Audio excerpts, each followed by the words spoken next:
It's 6:30 a.m. and Jennifer Kilmer slips out to morning mass. It will be her only moment of calm for the next 15 hours. At home, the hungry and active Kilmer clan awaits her 11 children, 12 and under.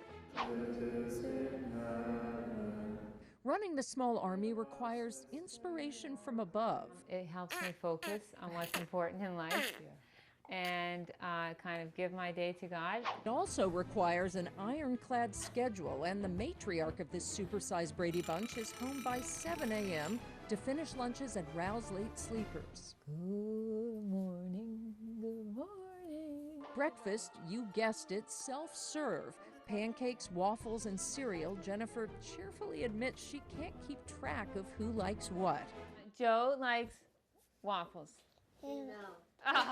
By 8 a.m., Dad's off to work, he's a teacher, and most of the kids are off to school, mercifully located beyond the back fence.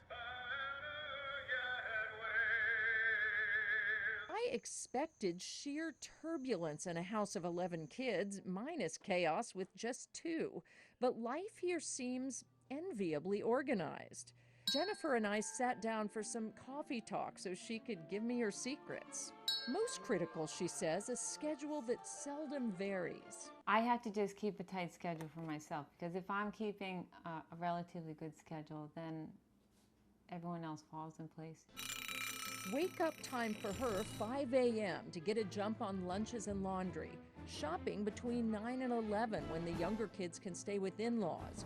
Homework from 3 to 5. Bedtime promptly at 8 for the youngsters, 9 for the older kids. And the kids actually appreciate the routine. So we know if you don't go to bed, the next day you're going to be really tired. Would you guys be able to come over to my house and talk to my kids? Tip number 2, get the kids to pitch in a lot. They are capable. Jennifer creates specific lists of chores suited to each child's ability and age.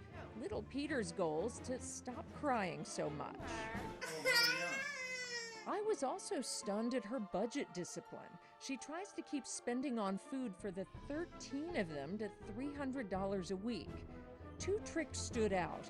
Opt for food outlet stores over grocery stores for basics. But you're also looking at the food that is about to expire. Right, but the benefit that we have, and I would recommend for anyone, is to have a big freezer, because as soon as you get home, it's get frozen, and that kind of stops the expiration from happening. Right. At this Entenmann's outlet, Jennifer got 7 loaves of bread, 2 boxes of chocolate chip cookies, pastries, and a bag of chips for $10.75. Half of that bread will go into the freezer.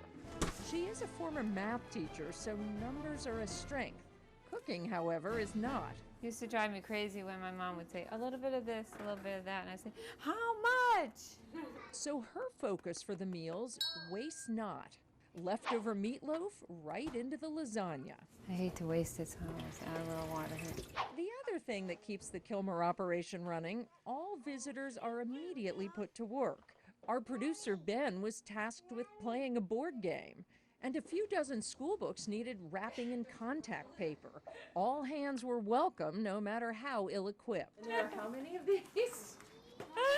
A day in this house, though, for all of its tight schedule and even tighter budget, is really about connection and fun, the comradeship and promise of 11 budding personalities who relish being part of this unique family. The built-in playmates, You always have someone to play with. the family dinners never lacking in conversation, What is that? Lasagna. and the fact that they can field their own soccer team. Still, I wonder, does Jennifer ever want to just be alone? What God has given me is this family, and that is me. But she admits she also looks forward to this moment. The first set of lights out, and then the second. And finally, That was a tough one. lights out for Jennifer before it all starts again.